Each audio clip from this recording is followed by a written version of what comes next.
Price Lord. கர்த்தர் நல்லவர், அவர் கிருபை என்றும் உள்ளது. இந்த காலை பொழுதிலே கர்த்தராகிய இயேசு கிறிஸ்துவின் நாமத்தினாலே உங்களை சந்திப்பதில் மிகுந்த சந்தோஷம். கர்த்தருடைய நாமம் மாத்திரம் மகிமைப்படுவதாக. இந்த நாளிலே கர்த்தருடைய அன்பை குறித்து நாம் தியானித்து வருகிறோம். அவருடைய எண்ணங்கள் நம்முடைய எண்ணங்கள் அல்ல, அவருடைய வழிமுறைகள் நம்முடைய வழிமுறைகள் அல்ல. இதை நாம் தெளிவாய் புரிந்து கொள்ள ஆதியாகமம் 32ஆம் அதிகாரத்தை இந்த நாளிலே தியானிப்போம். இந்த பாடலை பாடி. குழியில் விழுந்தோரை குனிந்து தூக்கும் அன்பு, குப்பையில் இருப்போரை எடுத்து நிறுத்தும் அன்பு.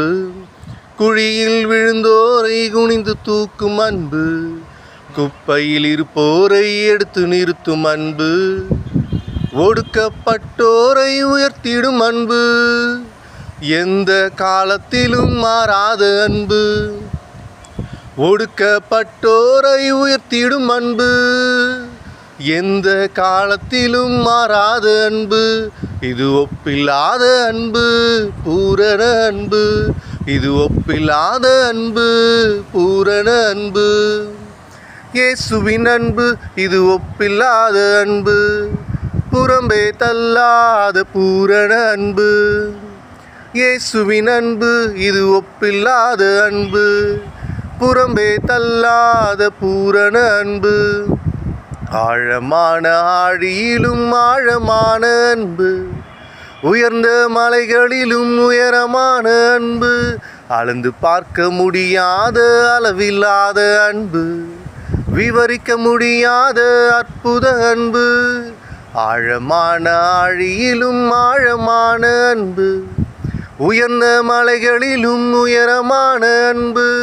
அளந்து பார்க்க முடியாத அளவில்லாத அன்பு, விவரிக்க முடியாத அற்புத அன்பு.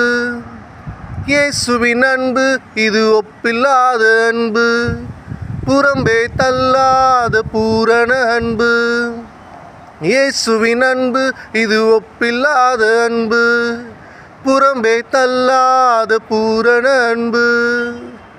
ஆமென். கர்த்தருடைய அன்பு ஒப்பில்லாத அன்பாய் இருக்கிறது. நம்மை புறம்பே தள்ளாத பூரண அன்பாய் இருக்கிறது. ஆதாம் ஏவாள் பாவத்தில் விழுந்த நாள் முதல் இந்நாள் வரையிலும் புறம்பே தள்ளாத தேவன். ஆதியாகமம் 32ஆம் அதிகாரம் முழுவதையும் நாம் இந்த நாளிலே வாசிப்போமானால் கர்த்தருடைய பேரன்பை நாம் அறிந்து கொள்ள முடியும். அதை சுருக்கமாக உங்களிடத்தில் பகிர்ந்து கொள்ள வாஞ்சிக்கிறேன். கர்த்தருடைய நாமம் மகிமைப்படுவதாக.